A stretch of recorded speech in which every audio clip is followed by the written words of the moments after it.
Hello, welcome to Comcast Newsmakers, bringing you news and information from people making a difference in our communities.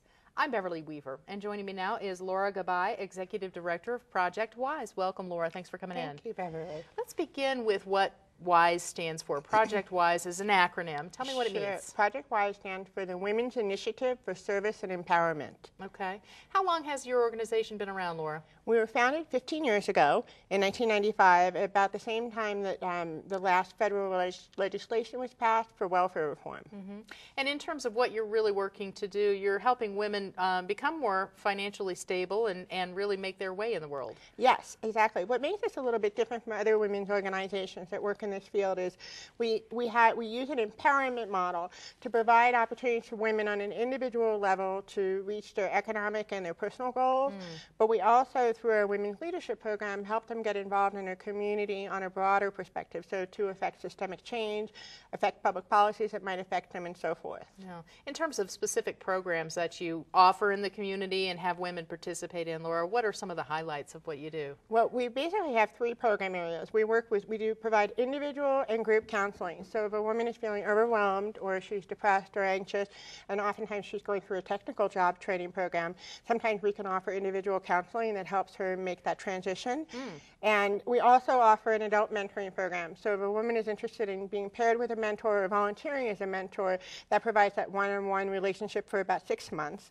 And then the last piece of what we do is this Women's Leadership Development Program, and we have trainings and we do story circles and these kinds of things. In terms of the number of women that have passed through the programs, or perhaps that you work with on an annual basis, you know, how many lives are you affecting? Sure. Well, this year we expect to serve up to 500 women, and most of them are Metro Denver residents, and we serve a great many of them. And our offices are in Northwest Denver, and more than half of the women are Latina.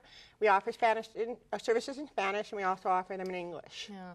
Really, in terms of what you are seeing on a practical level of what these women get from these programs, I mean, I would imagine that there's some women who have great ideas, could start their own business, don't know how to go about it, or women who really just need a job and need to be able to have marketable skills. Is that kind of a... Yeah, I mean, for us, we see a lot of women who have a great deal of capability, but they just need to establish some stability in their lives, and they might be feeling overwhelmed, so providing, 2 or 3 sessions of talk therapy often helps them negotiate some of the challenges in terms of balancing family and job and this kind of thing. Also, the recession has taken a terrible toll on all of us. Absolutely. But there are about 15 million women living in poverty in the United States right now, and many of them aren't even accessing public assistance because they're just so overwhelmed. Right. And in terms of the laws and the way federal laws changing, the temporary assistance for needy families being reauthorized, how is that impacting what you do, and will that change what you do? Since our genesis, we've always taken a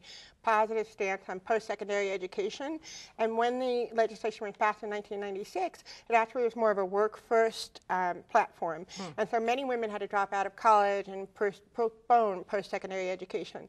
We're going to try, when the legislation to federal legislature takes a look at this year, we're going to try to advocate for more post-secondary education benefits for the women so that they can go back to college. Right. And really, as you mentioned, in this economy, I mean, retraining is vital for a lot of people to even be able to stay viable in the workplace. Sure. One of the hallmarks of our program is we work very closely in collaboration with other organizations providing job training, whether it's in the green energy field or in customer service fields or so forth, but we try to pinpoint career paths where the women are going to earn substantial incomes. What are those right now for us, Laura? Oh, Mikasa Resource Center, and we also work with the Center for Work, Education, and Employment, and we work with Parent Pathways.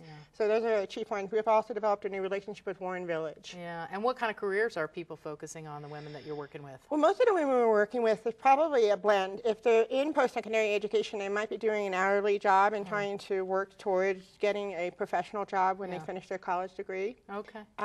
But some of them are trying to do green energy kinds of jobs and learning how to work with solar panels. Yeah. All right. And where can people go to get more information on Project WISE? So our phone number is 303-765-5879, and our website is denverprojectwise.org. All right. Very good. Laura Gabbay, Executive Director of Project WISE. Thanks for being with us. Thank you very much for having me. And thanks for watching Comcast Newsmakers. I'm Beverly Weaver.